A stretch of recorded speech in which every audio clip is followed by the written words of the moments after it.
మన ప్రభువును రక్షకుడైన యేసు క్రీస్తు ఘనమైన నామంలో ప్రేమధార టీవీ వీక్షకులకు శుభములు తెలియజేస్తున్నాం. నేటి మన పాఠము మార్కు సువార్త 1వ అధ్యాయము. నేరుగా యేసు తన పరిచర్యతోనే ఈ గ్రంథము ప్రారంభమవుతున్నట్లుగా మనము చూస్తాం.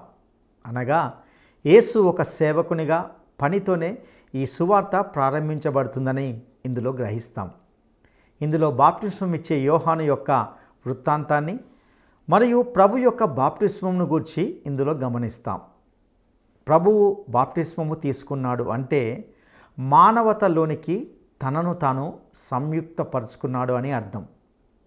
బాప్టిస్మంతో ఆయన వ్యక్తిత్వం మీద, సేవ మీద దేవుడు పరిశుద్ధాత్మ ముద్ర వేశాడు. మొట్టమొదటిగా యేసు క్రీస్తు నీతిని నెరవేర్చిన వాడుగా ఇక్కడ బాప్టిస్మ సందర్భంలో కనిపిస్తున్నాడు. యేసు బాప్టిస్మము తర్వాత అడవిలోనికి ఆత్మ వలన కొనిపోబడి సైతానుచే శోధించబడ్డాడు.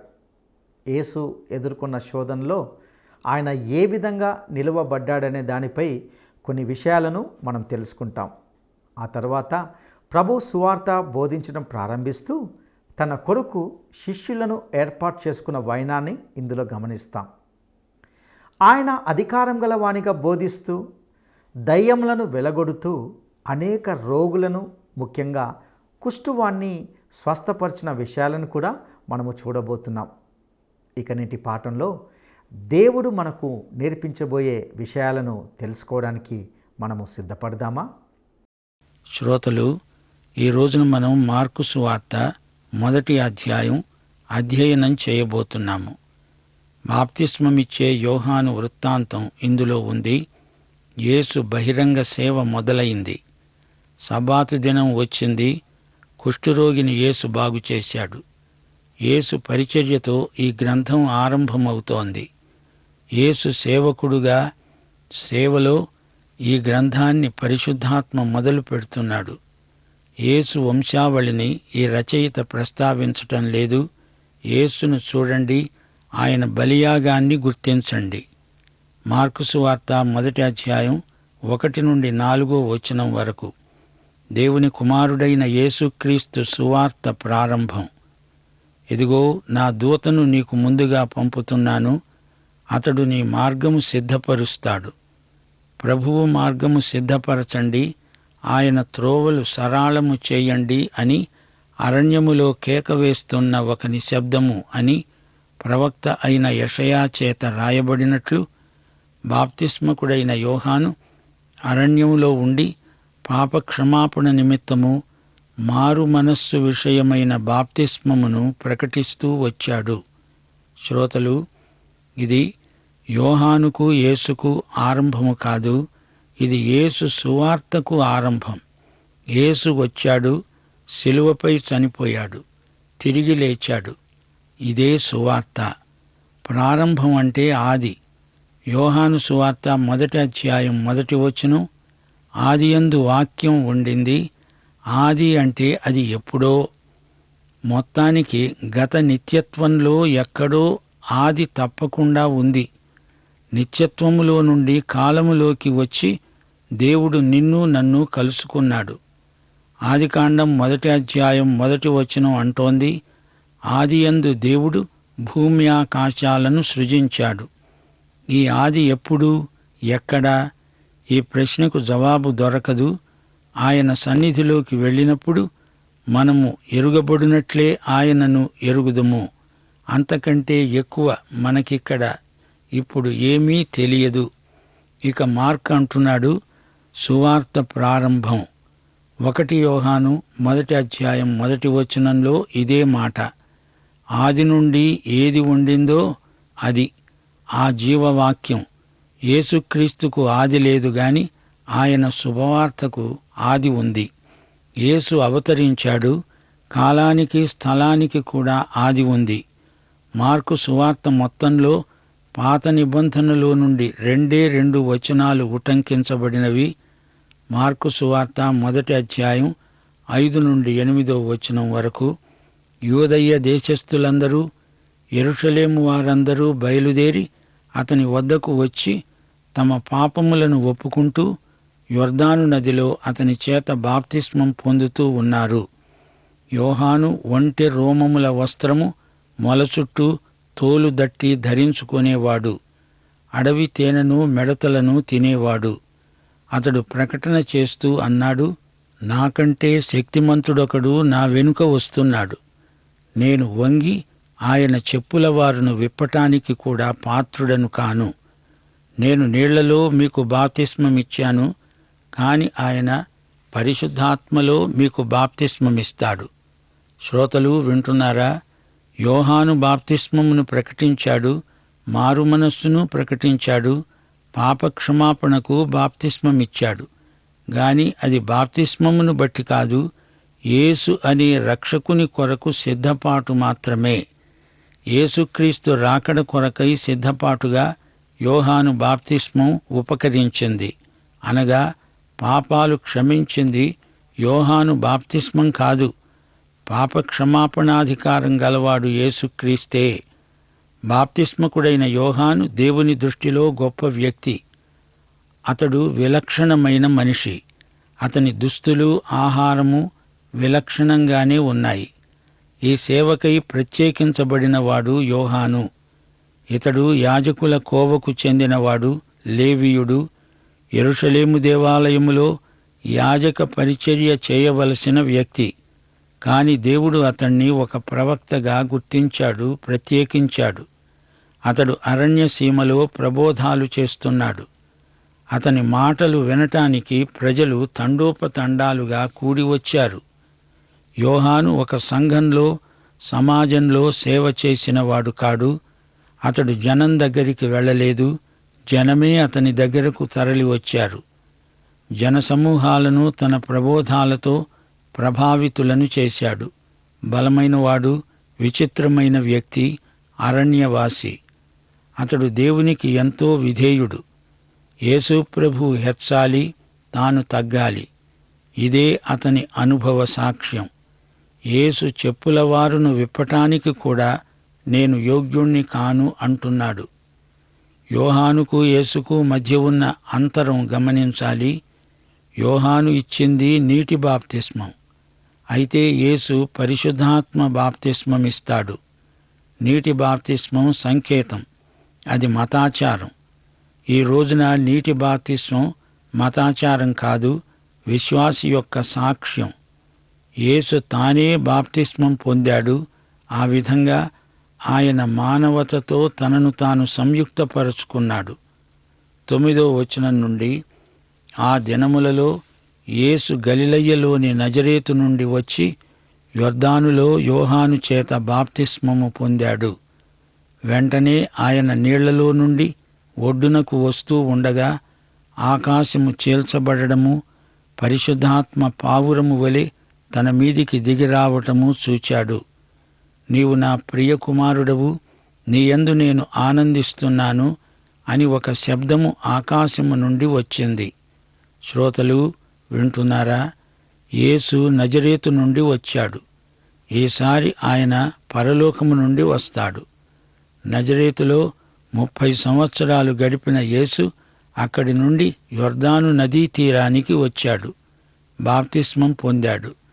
యేసు బాప్తిస్మమందు ఆయన మానవతతో సంయుక్తమయ్యాడు. మానవ కుటుంబముతో మమేకమయ్యాడు. నీతి యావత్తు ఇలా జరగనియ్యి, నాకు బాప్తిస్మమివ్వు అని యోహానును అడిగాడు. యోహానన్నాడు, ప్రభూ, నేను నీకు బాప్తిస్మమిచ్చే పాటివాడనా? యేసు గలిలయలోని నజరేతు నుండి వచ్చాడు. యేసు వచ్చాడు. ఈ సువార్త అంతటిలో యేసు యేసు అంటూ ఆయన సాధారణ నామం పేర్కొనబడింది. 10-11 వచనాలు. ఇది యేసుక్రీస్తు యొక్క పెంతెకోస్తులాగా కనిపిస్తున్నది.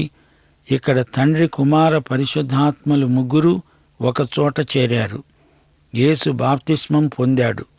ఆయన దేవుని కుమారుడు, త్రిత్వములో రెండో వ్యక్తి. తండ్రి మాట్లాడాడు. పరిశుద్ధాత్మ పావురములాగా వచ్చి ఆయన మీద వాలాడు. యేసు యొక్క వ్యక్తిత్వం మీద, ఆయన సేవ మీద పరలోకము వేసిన ముద్ర ఇదే. ఈయన నా ప్రియ కుమారుడు, ఈయన యందు నేను ఆనందిస్తున్నాను.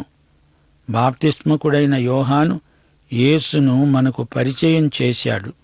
తండ్రి ఆయనను గుర్తించాడు. పరిశుద్ధాత్మ ముద్ర ఆయన మీద ఉంది. ఇప్పుడు ఆయన శోధనలను ఎదుర్కొని గెలిచి సేవకు సన్నద్ధుడవుతున్నాడు. 12-13 వచనాలు.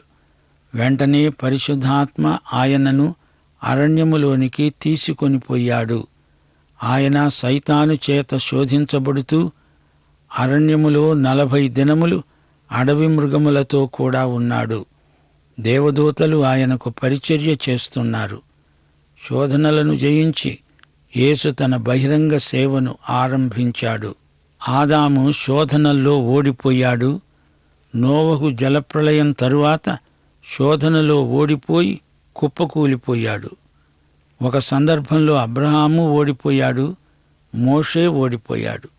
అందుకే అంత గొప్ప నాయకుడు, ఇశ్రాయేలును నడిపించినవాడు చిట్టచివర తాను వాగ్దత్త భూమిలో అడుగు పెట్టలేకపోయాడు. దావీదు ఓడిపోయాడు. కాని యేసుక్రీస్తు గెలిచాడు. 40 రోజులు దేవదూతల పరిచర్యలో ఆయన ఉపవాసమున్నాడు. అడవి మృగాల మధ్యన ఉన్నాడు. 3 శోధనలు గెలిచాడు. మత్తయి, లూకా సువార్తల్లో ఈ వృత్తాంతం వర్ణించబడింది. 40 రోజులు ఆయన శోధించబడుతూనే ఉన్నాడు.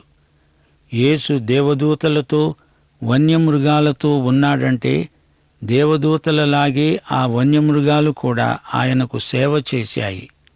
వన్యమృగాలు యేసుకు లోబడ్డాయి. జంతు సృష్టి కూడా దేవదూతలలాగే యేసుకు పరిచర్య చేస్తున్నది. 14-15 వచనాలు. యోహాను చెరపట్టబడిన తరువాత యేసు కాలము సంపూర్ణమై ఉన్నది, దేవుని రాజ్యము సమీపించి ఉన్నది, మారు మనస్సు పొంది సువార్తను నమ్మండి అని చెబుతూ దేవుని సువార్తను ప్రకటిస్తూ గలిలయకు వచ్చాడు.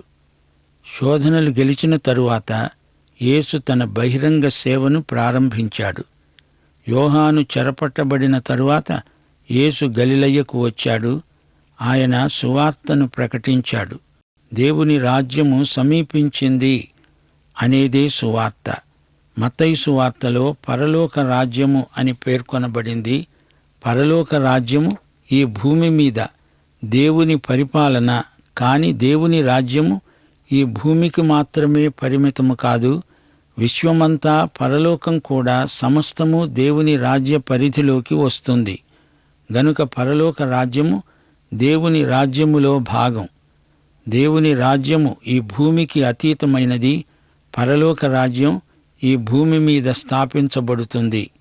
అప్పుడది దేవుని రాజ్యములో భాగమవుతుంది. మారు మనస్సు పొందండి, సువార్తను నమ్మండి, పాపము నుండి, లోకము నుండి, సైతాను బారి నుండి రక్షించబడి సువార్తను నమ్మి యేసుక్రీస్తునందు దేవుని రాజ్య పౌరులు కండి. భూమి మీద ఉన్న మనము పరలోక పౌరులమే. 16-20 వచనం వరకు. ఆయన గలిలయ సముద్ర తీరమున వెళ్ళుతూ ఉండగా సీమోను సహోదరుడైన అంద్రెయ సముద్రములో వల వేయటం చూచాడు. వారు జాలరులు. యేసు అన్నాడు, నా వెంబడి రండి, నేను మిమ్మును మనుష్యులను పట్టే జాలరులనుగా చేస్తాను. వెంటనే వారు తమ వలలు విడిచి ఆయనను వెంబడించారు. ఆయన ఇంకా కొంత దూరము వెళ్ళి జెబెదయి కుమారుడైన యాకోబును, అతని సహోదరుడైన యోహానును చూచాడు. వారు దోణిలో ఉండి తమ వలలు బాగు చేసుకుంటున్నారు. వెంటనే ఆయన వారిని పిలువగా వారు తమ తండ్రి అయిన జెబెదయిని దోణిలో జీతగాండ్ర వద్ద విడిచిపెట్టి ఆయనను వెంబడించారు. ఇక్కడ 3 సార్లు ప్రభువు వారిని పిలిచినట్లు చూస్తాము. 1 యోహాను సువార్త 1వ అధ్యాయం 35-51 వచనం వరకు. యేసు యెరూషలేముకు వెళ్ళాడు. యోహాను శిష్యులిద్దరూ ఆయనను వెంబడించారు. లోక పాపమును మోసుకొని పోయే దేవుని గొర్రెపిల్ల అంటూ యేసును చూపి యోహాను సువార్త ప్రకటించాడు. అది విన్న శిష్యులు ఆయన ఉన్న చోటికి వెళ్ళారు. కాని వారు ఆయనతో ఉండలేదు. తిరిగి తమ జాలరుల వృత్తికి వెళ్ళిపోయారు. 2 మార్కు సువార్తలో రెండో పిలుపు. వారు చేపలు పట్టుకుంటూ ఉన్నారు. యేసు వారిని పిలిచాడు. అయితే వారు తిరిగి తమ సొంత వృత్తికి వెళ్ళిపోయారు. లూకాసు వార్త 5వ అధ్యాయం 1 నుండి 12వ వచనం వరకు ఈ సంగతి తేటపరచబడింది. అయితే మూడో పిలుపు మార్కు సువార్త 3వ అధ్యాయం, మత్తయి సువార్త 10వ అధ్యాయం, లూకా 6వ అధ్యాయం. ఈ 3 అధ్యాయాల్లో యేసు చిట్టచివరిసారి వారిని అపోస్తలులనుగా పిలిచాడు. యేసు ప్రభు యొక్క అపోస్తలులు 12. మార్కు సువార్త 1వ అధ్యాయం 21 నుండి 28వ వచనం వరకు. అంతటా వారు కపెర్నహూములోనికి వెళ్ళారు. వెంటనే ఆయన విశ్రాంతి దినమున సమాజ మందిరములోనికి పోయి బోధించాడు. ఆయన శాస్త్రుల వలె గాక అధికారము గలిగిన వాని వలె వారికి బోధించాడు. గనుక వారు ఆయన బోధకు ఆశ్చర్యపడ్డారు. ఆ సమయమున వారి సమాజ మందిరములో అపవిత్రాత్మ పట్టిన మనుష్యుడొకడున్నాడు. వాడు కేకలు వేస్తూ అన్నాడు, నజరేయుడైన యేసు, మాతో నీకేమి? మమ్మను నశింపచేయడానికి వచ్చావా? నీవెవడవో మాకు తెలుసు. నీవు దేవుని పరిశుద్ధుడవు. అందుకు యేసు అన్నాడు, ఊరుకో, వానిని విడిచిపో. యేసు అపవిత్రాత్మను గద్దించాడు. అది వానిని విలవిలలాడించి పెద్ద కేక వేసి వాణ్ణి విడిచిపోయింది. అందరూ విస్మయముంది, ఇదేమిటో, ఇది కొత్త బోధగా ఉన్నదే.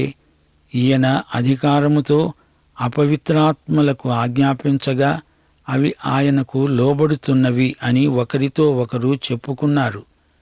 వెంటనే ఆయనను గూర్చిన సమాచారం గలిలయ ప్రాంతమందంతటా వ్యాపించింది. సబ్బాతు దినాన కూడా యేసు తన తండ్రి పని చేశాడు. ఇశ్రాయేలును కాపాడేవాడు కునుకడు, నిద్రపోడు. యేసు సబ్బాతు నాడు కపెర్నహూములో ఈ అద్భుతం చేశాడు. ఆయన అధికారంతో బోధించాడు. దేవుని సువార్తను అధికారంతో బోధించాలి. అలా బోధించాలి అంటే మనకు గొప్ప విశ్వాసం ఉండాలి. ప్రసంగ వేదిక నుండి వెలువడే వాక్యము అధికారపూర్వకమైనదై ఉండాలి. అయితే ఆ రోజుల్లో పరిసయ్యులు బోధకు వారి వ్యక్తిగత ప్రవర్తనకు సంబంధము పొంతన లేకుండా మాట్లాడారు. అందుకే యేసు బోధకు ప్రజలు ఆశ్చర్యపోయారు. ఆ సమయమున వారి సమాజ మందిరములలో అపవిత్రాత్మ పట్టిన మనుష్యుడొకడున్నాడు. వాడు కేకలేస్తూ అన్నాడు, నజరేయుడవైన యేసు, మాతో నీకేమి? మమ్ము నశింపచేయడానికి వచ్చావా? నీవెవడవో నాకు తెలుసు. నీవు దేవుని పరిశుద్ధుడవు. దయ్యాలకు కూడా యేసు ఎవరో తెలుసు. 29 నుండి 31 వచనం వరకు. వెంటనే వారు సీమోను ఇంటిలోకి వెళ్ళారు. సీమోను పేతురు అత్త జ్వరంతో పడి ఉంది. యేసు ఆమె దగ్గరికి వచ్చి చెయ్యి పట్టి ఆమెను లేవనెత్తాడు. వెంటనే జ్వరము ఆమెను వదిలింది. గనుక ఆమె వారికి ఉపచారము చేయసాగింది. ఆయన అనేకమైన దయ్యాలను వెళ్ళగొట్టాడు. దయ్యాలను ఆయన మాట్లాడనీయలేదు. సైతాను ఒక్కడే కాని అతని కింద దయ్యాలెన్నో ఉన్నాయి.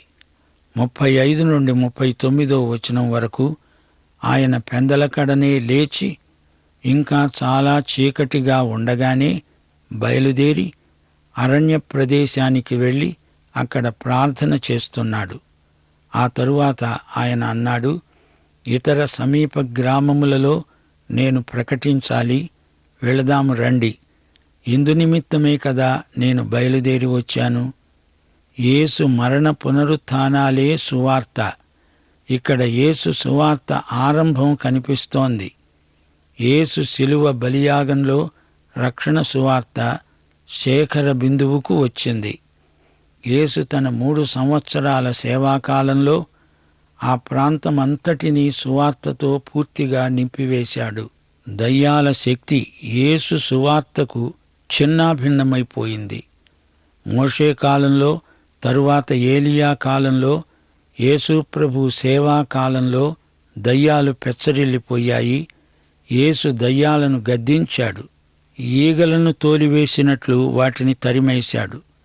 మార్కు సువార్త 1వ అధ్యాయం 40 నుండి 45 వచనం వరకు ఈ అధ్యాయంలో చిట్ట చివరి అద్భుతం పేర్కొనబడింది.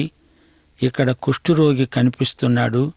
కుష్ఠురోగం రోత జబ్బు, భయంకరమైనది. శరీర అవయవాలన్నిటినీ కుష్టు కుళ్ళిపోజేస్తుంది.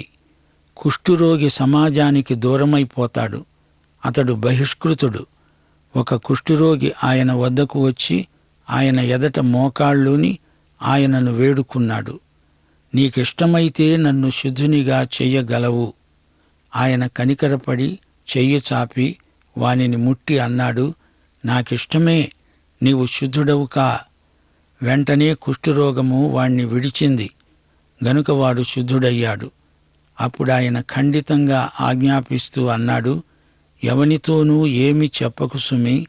నీవు వెళ్ళి వారికి సాక్ష్యార్థమై నీ దేహమును యాజకునికి కనపరచుకొని నీవు శుద్ధుడవైనందుకు మోషే నియమించిన కానుకలను సమర్పించు. అయితే వాడు వెళ్ళి దానిని గూర్చి విస్తారముగా ప్రకటించటానికి, ఆ సంగతి ప్రచురము చేయడానికి ఆరంభించాడు. గనుక ఇక ఆయన పట్టణములలో బహిరంగముగా ప్రవేశింపలేక వెలుపల అరణ్య ప్రదేశములలో ఉన్నాడు. నలుదిక్కుల నుండి జనులు ఆయన వద్దకు వస్తున్నారు. శ్రోతలు వింటున్నారా? కుష్ఠురోగి శుద్ధి పొందిన తరువాత మోషే ధర్మశాస్త్రము నియమించిన ఆచారమున్నది.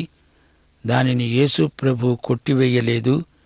వెళ్ళి యాజకునికి కనపరుచుకొని కానుక ఇవ్వవలసిందని ప్రభువు ప్రోత్సహించాడు.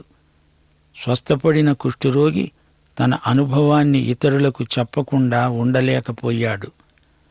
అనుభవాలను పంచుకుంటే విశ్వాసం బలపడుతుంది. ఆ రోజుల్లో యాజకుడే వైద్యుడు.